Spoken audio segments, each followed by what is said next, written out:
Hello, my name is Ian Peterman. I'm CEO and founder of Peterman Design Firm and host of the Conscious Design blog and podcast. And today I'm really excited for two guests, Beth Ann and Travis Falstad, who have been working on solving the problem of homelessness in a bit of a unique way. And welcome to the show. Good to have you here. Thank you. It's great to be here. Thank you. Awesome. Well, let's dive into your project. Tell me a little bit about how you got started. Because it's a problem. We all know homelessness is a problem, but not all of us decide to actually take initiative in actually trying to solve that problem. So can you tell me a little bit about, how you got started? What was that driving beginning to the story we're now here? Sure. So, my background is in art and fine art, and I came out to the West Coast to build communities and villages and use earth building techniques.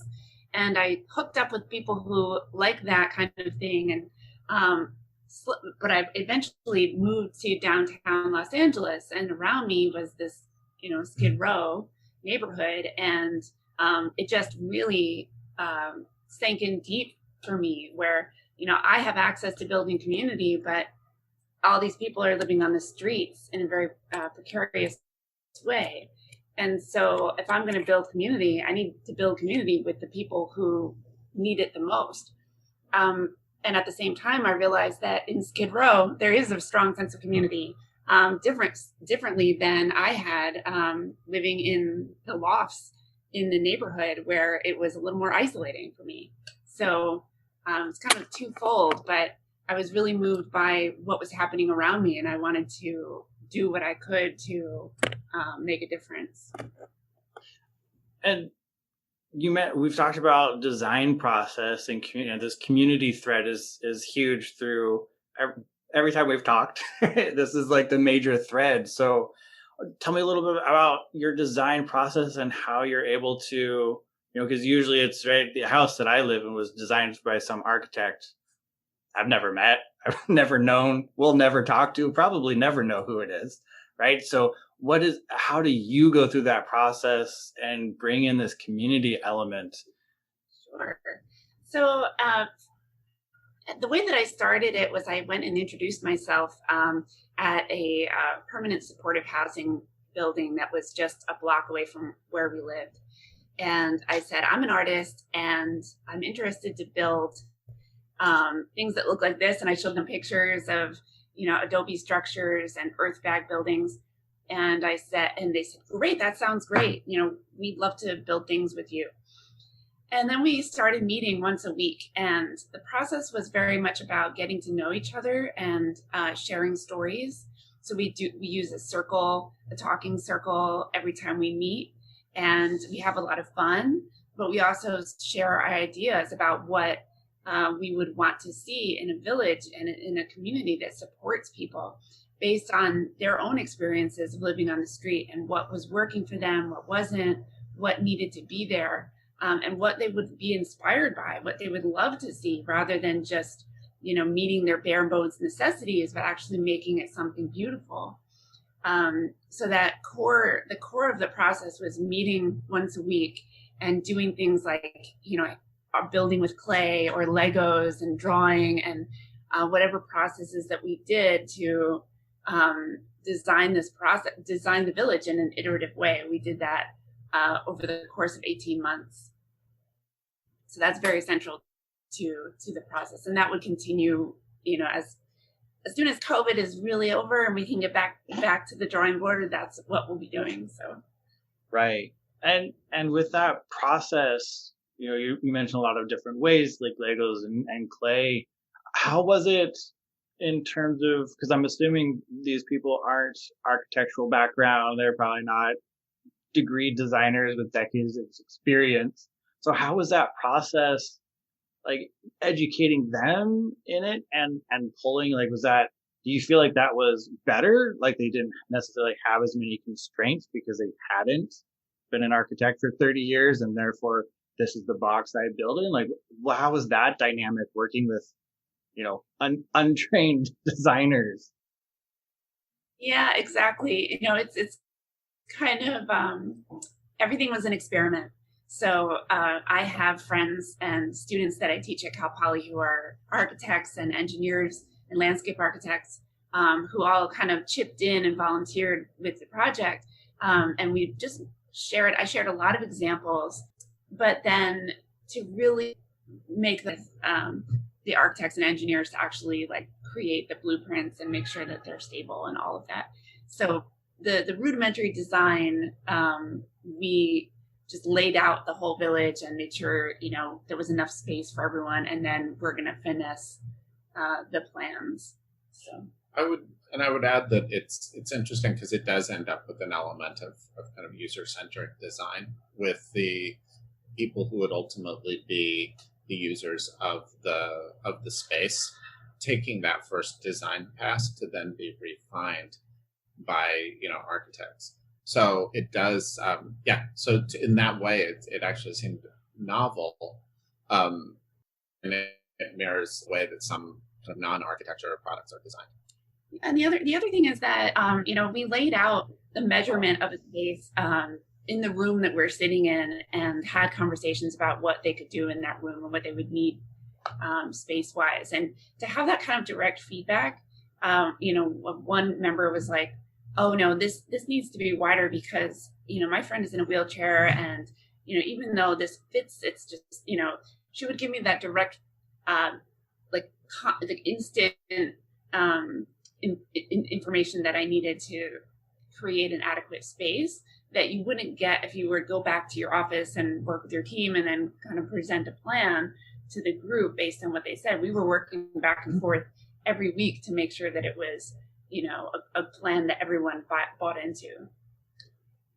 Beth has, you know, it's been interesting. Beth has kind of educated me throughout the course of this process that people will sometimes come into a community and, you know, with a bit of a savior mentality, you know, great news. We're here to solve the problem. You know, you're welcome in advance. Right. And I think that what I've watched is her approaching it from a sense of humility, basically, to work with people, you know, to design it in a way that it would best meet their needs. I know that in LA, specifically with the money right now, the money situation, there are a lot of projects that have been getting greenlit, and the idea, you know, many of them are kind of a solution that's been designed that's just being allocated to the land, you know, maybe to a narrow strip of land, for example, or a non-traditional plot. But this is the only one that I know of that has been designed in collaboration with the formerly homeless people who would be, you know, have a good insight into what the needs are. There are a few groups that are doing projects like this, and they're much harder to get off the ground. You know, more grassroots, you know, less high level political negotiation, and more like kind of convincing the city that this is something good that we need. But I found it's actually it solves so many problems to get people together to design their own solution, because it also is this switch from the victim mentality into this feeling of empowerment and inspiration, where it felt that finally they were being listened to and they were contributing and they were being useful and being respected. And sadly enough, that, you know, the members of the group, you know, there were about anywhere between 5 to 15 people in the circle from week to week. You know, they shared with me that basically that was the only space in their life where they were being allowed to be heard that way and to be fully themselves and to be able to participate. And that's just, I feel like that's part of the healing process and part of the solution to the housing crisis. So I feel very passionate about that, and I'm glad that there are other groups that are approaching it that way too. And through, because you're able to actually talk to people who are going to use it, who experience homelessness, what, you know, because we all think as people, I've never actually been homeless. I lived in a trailer for 6 months, but willingly. So there, you know, I don't actually have that experience, and most people that solve this problem or try to don't. So we have our key factors that we keep in mind, like, oh, these are the things these are the factors we should be aware of. This is what they need. What did you see? Was there a shift in going in like, hey, this is what we all think they need. These are the key factors in how we're going to design it and fix the problem. How did that shift, or did it shift as you actually got feedback from people who had lived this and were going to be the people living in this? For me, it was, I had a pretty open mind going into it, except that there were some things that I just assumed everyone would want, like soft furniture with like a lot of bedding and, things that can be moved around. And I think in part because the people in the group were very practical minded and true and just honest about their experiences on the street, and saying, we don't want people to have to be off drugs, be off this. Eventually they could get off drugs if they want to and if they can. And so if they're on drugs and they're, trying to live in a space, we need it to be able to be hosed down, basically. And we need everything to be attached. And, we need lockers in a central location for our stuff. And we need to be able to lock the refrigerator so that people don't steal each other's food. And all these things were like much more mercenary than I had approached it. I was like, I want it to be comforting. And, yes, the form and the arrangement of the village can be very welcoming and, with the center of bringing people together and forging relationships. But there was more of utilitarian focus in this group that surprised me. And that, I know you mentioned just minutes ago that, the Skid Row has a community. Did that come across as that's just part of that community's mentality? Like, yes, there's, the homeless camp and it's a group of people that are living there, but they're all like that utilitarian security mindset. Does that come from a pre-existing or something that they don't have that has been taken away, and they're seeing this as an opportunity to, hey, we can design something that I can have those things because I haven't. My food's been stolen too much. Yeah, I mean, it's definitely a reaction to not having a secure place to put your things, and living in precarious structures that can be blown down or pushed around by your neighbors. All of those things, and just, I think I don't want to make it a kind of a utopian idea that there's this sense of community. It's definitely there and strong because people need to rely on each other for survival in Skid Row. But there's also big problems there, obviously, too. And a lot of violence, a lot of predatory drug pushing and that kind of thing. But the dynamic is that, in the loft building that I was living in, that we were living in the Skid Row neighborhood, often you would get on the elevator and like another person might not even acknowledge you. Even if you say hello, they might not even respond to you. And that's kind of normal. And when I would talk to the people in the building community in our circle, they would be like, are you crazy? And what, you wouldn't acknowledge, like, what kind of human doesn't say hello and ask you how your day is? Like, that's basic in Skid Row in the community, is that, there's communication, acknowledgement of other people. So there was almost more of a humanistic, down to earth feeling that I was craving, as a person living in the neighborhood, that I wasn't getting from the people who were housed in our building. So there was an exchange there, a give and take. Yeah, and so you've mentioned community building as part of this, and is that one of like a really main topic, as that I know you have that goal of you're wanting to make sure there's community and building it and making it better, a better version of what they have and what's around. Is that something that your participants, did they were they looking at for that as well, or did they kind of what was that blend between your idea of let's build a community and their idea, and how did that progress? Sure. I actually was so lucky that, I came in there and I was like, well, I have this idea, but I don't want to, kind of project it onto this group of people that I don't know.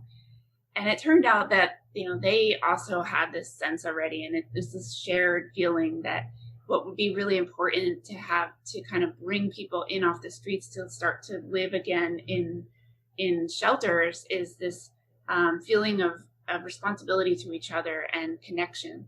So, the anonymity thing, if someone comes into to live in a village and nobody knows that they are, they can just do things that they know aren't really great and kind of treat it poorly and get away with it because they're not feeling responsible as part of the community. But once you build those relationships and you know your neighbors and you care about them, you're going to think twice before you damage their property or, fail to live up to your agreement that you did when you came into the community. So we all shared that idea, and also having like a responsibility, like a role to play in the community, whether it's like monitoring the restroom or weeding the garden, like that helps that person feel like they belong, and you kind of get their sense of identity back. So luckily that was something that we all shared, and it was also very inspiring to me that there was already a sense of that in the group. I think that when you add that, a lot of people in that community are suffering from, mental health issues and addiction, those same aspects are used in therapies for, addiction and mental health issues. So it does tend to also help with some of the real foundational problems that keep people homeless. And then, bouncing off of that, again, from the standpoint of being looked at like a victim or someone who's broken and needs to be fixed, a lot of the group therapies and group workshops that the people that I'm working with had been to and continue to go to are focused on the addiction and focused on the problem. And they relive it and they talk about it all the time. And it's frustrating for a lot of them because they're like, I'm more than that. I have a lot of things that I'm interested in. I don't want to keep on just focusing on the drugs. So if you start talking about childhood and other things that they like to do and stories that make them laugh and, just ask them what's on their mind, all of a sudden it's more about the present moment, and that healing process is there. I think that it's important and necessary to have drug treatment programs and talk therapy, and that's all really good, really important. But I don't think it's the only thing. And so that part of it was really uplifting for the group. And actually, as a PhD student doing research, and that was part of the agreement that we had as a group, that we would also try to gain attention to the project by publishing through my dissertation. So we actually did a well-being measurement process where we took the flourishing index before and after this series of workshops that we designed for ourselves. And it's hard to extract one process as make a big difference in someone's life who's dealing with lots of complex challenges. So the results were pretty inconclusive, but anecdotally, we all felt a lot of positivity from being in the group and inspiration. So, well, I think I feel like that is something that should be recognized based on how many people go back to that rehab process is such a repeat process. So this idea of like, well, that's great, do that, and let's maybe do something else too to help support, because it just makes logical sense to me that you would add an additional level to this and go, okay, well, that's great, do that thing, let's build a community, make a place that you actually want to live in. And I think too, this is one of my thoughts is I care a lot about things that are mine. If I own it, if it's mine, then I'm going to take care of it. And I'm going to want it to be taken care of and be respected by other people. So when you don't have anything, that's really hard to have that when you own nothing or you own what everybody else considers trash. It's not really a building or growing position to be in. So I think I think this is a great process that you're wanting to build around community and a place to be that you were involved in. And kind of just to circle back, you mentioned a few different ways of building, like adobe structures and sandbag structures. Kind of what was your thought process in like how the materials that you wanted to use? And I mean, you talked about landscaping. So let's talk about that a little bit and what the thought process of the environment that you're creating, not just, I've seen, corrugated steel buildings that they build up for years. It's a homeless place. You can now have a tiny home that's sheet metal. Congratulations. Nobody wants that. So how was your thought process and their input through the materials of it? Sure. So first off, I'm a sculptor, and I'm in love with the process of using clay and wood and different materials to create form, and that kind of expression that's possible beyond the 90-degree walls. And I think introducing the group to that possibility that you can create a form in any shape that you want with these materials. They were also inspired by that, and then going to see them on site and thinking like, wow, you can really make something that's really different and cool and sculptural.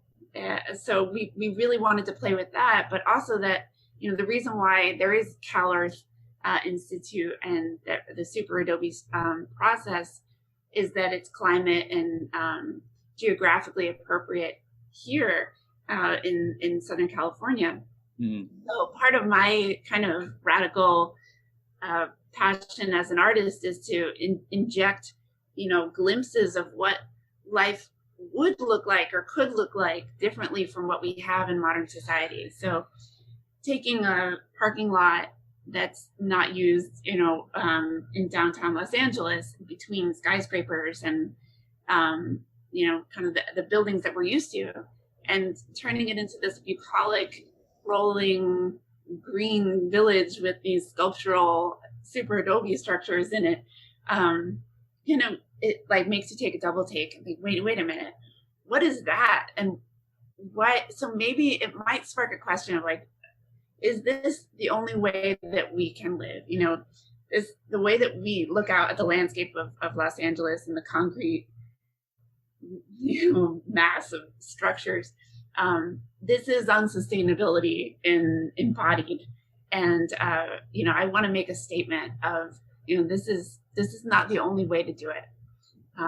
It's not to say that we need to tear everything down, because that's also not sustainable. But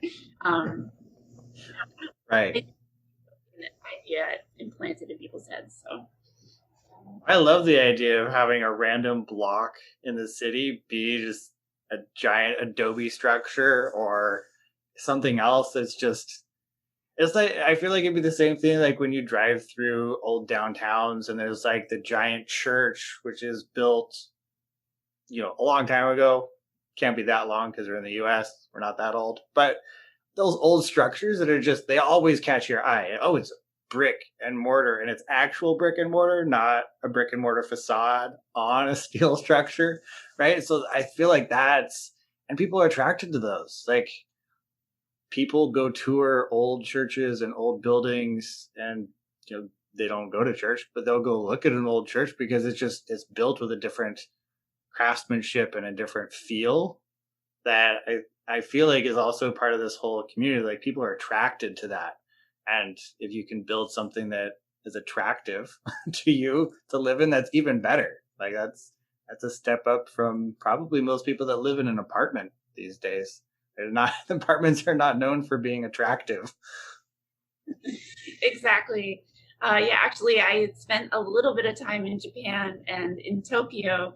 The same thing you're talking about. It's like these huge skyscrapers, and all of a sudden there's a tiny Shinto shrine that was, you don't know if that's like 2,000 years old, in the middle of these buildings. And that really kind of makes you pause and take notice. But yeah, that's definitely something that I've been thinking about. Yeah. So tell me about what are the future plans? I know COVID has like stalled things a bit, but like where do you want to take this? If you're assuming COVID's over and funding happens, what is your path forward to do this? Sure. So, we, of course, having started in downtown Los Angeles, we've been working on trying to find a plot here in the center of the city, and get some funding and create the first village here. There's an opportunity, and then have that be, building appropriately for that site. So we've looked at Hollywood, wherever that we have relationships. Also, there's a potential to collaborate with Cal Poly Pomona, where we both teach, and even branching out to other states, wherever we might find ourselves, and kind of creating a network of these hubs of communities that will work together. So, and it might be, the thinking is it might be easier to work. You do. There is a baby crying in the background, so. That's a life thing, but I have 5 kids, so never mind. You probably yes, it probably filtered out naturally. Yeah.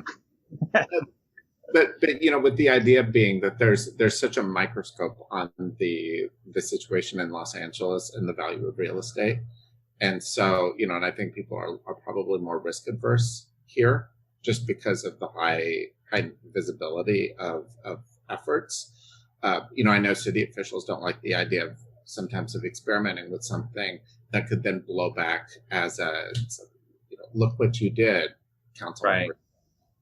And so, I think that's where the alternate locations starts to make a lot more sense potentially, because we can create a model in another city and show that it works. So that, Beth already has, a number of supporters that, if we're able to do that in another city, show it works, then it starts to be a lot lower risk engagement for the backers in Los Angeles. Yeah, nobody wants to be the first. No one. Well, you have to find the one that wants to be first, but they're very few. They're hiding usually. Yeah. Awesome. Well, this has been really great talking about this and getting this podcast together. Where can people find you in case the right person you're looking for is gonna listen? How can people get a hold of you and become involved in this journey? Yes, please be in touch. We have a website. It's www.the-building-community.org, and my website, or my email is Beth at the-building-community.org, and you can find me there, and I'd be so happy to talk to you. Please reach out. Awesome. Well, thank you so much. Great having you. Thank you. Thank you very much. This has been super fun. Great talking with you.